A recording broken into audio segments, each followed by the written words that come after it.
Assalamualaikum warahmatullahi wabarakatuh. Di sini saya Rinda Pramudianti dari Prodi Psikologi akan menjelaskan salah satu contoh perilaku bermoral dan tidak bermoral.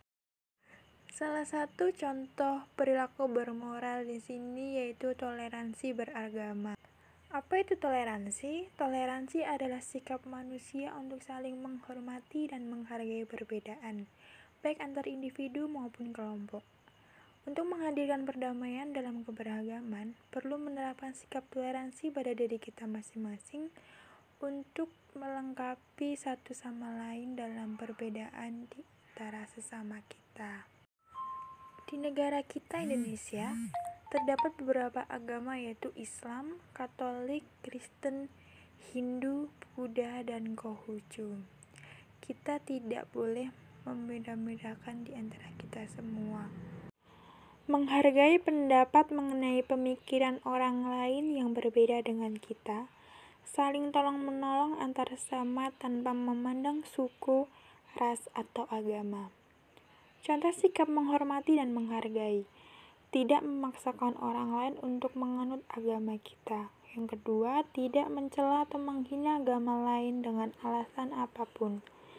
Yang ketiga, tidak melarang atau mengganggu umat lain yang sedang beribadah. Karena kita selalu harus menghargai dengan perbedaan yang terjadi pada diri kita dengan sesama. Selanjutnya adalah contoh perilaku tidak bermoral, yaitu membuang sampah sembarangan di lingkungan setempat kita. Mengapa masyarakat tetap bandel walau sudah ada peringatan? Hal itu menunjukkan bahwa masyarakat Indonesia tidak suka untuk membaca.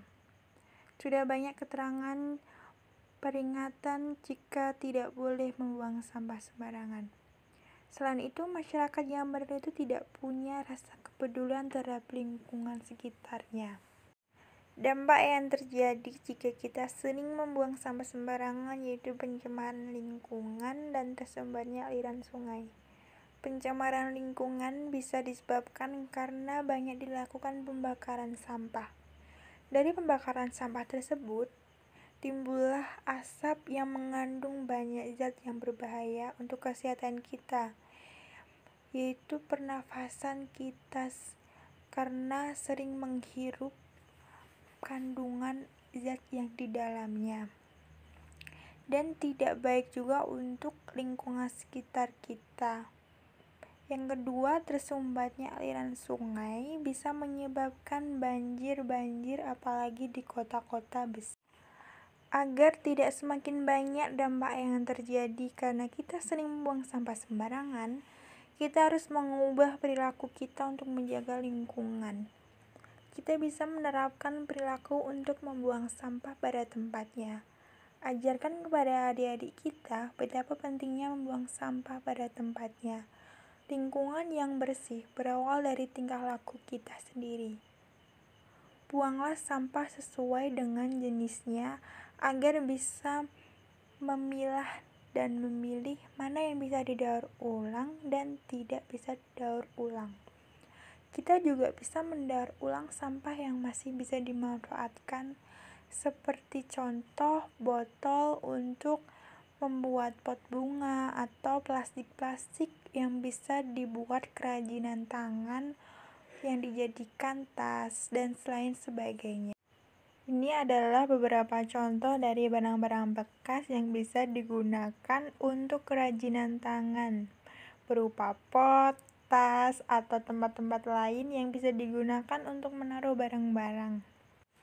Mungkin itu dulu yang bisa saya jelaskan terkait contoh perilaku bermoral dan tidak bermoral. Semoga apa yang saya jelaskan bisa membantu dan bermanfaat untuk kita semua, agar kita selalu menerapkan perilaku-perilaku baik di lingkungan sekitar kita. Karena bahwasanya kita hidup dengan orang lain dan tidak bisa hidup tanpa bantuan orang lain. Jadi kita harus menghargai orang lain dan kita harus menjaga lingkungan kita karena kita mempunyai adab kepada lingkungan kita karena kita membutuhkannya. Sekian dari saya. Assalamualaikum warahmatullahi wabarakatuh. Terima kasih.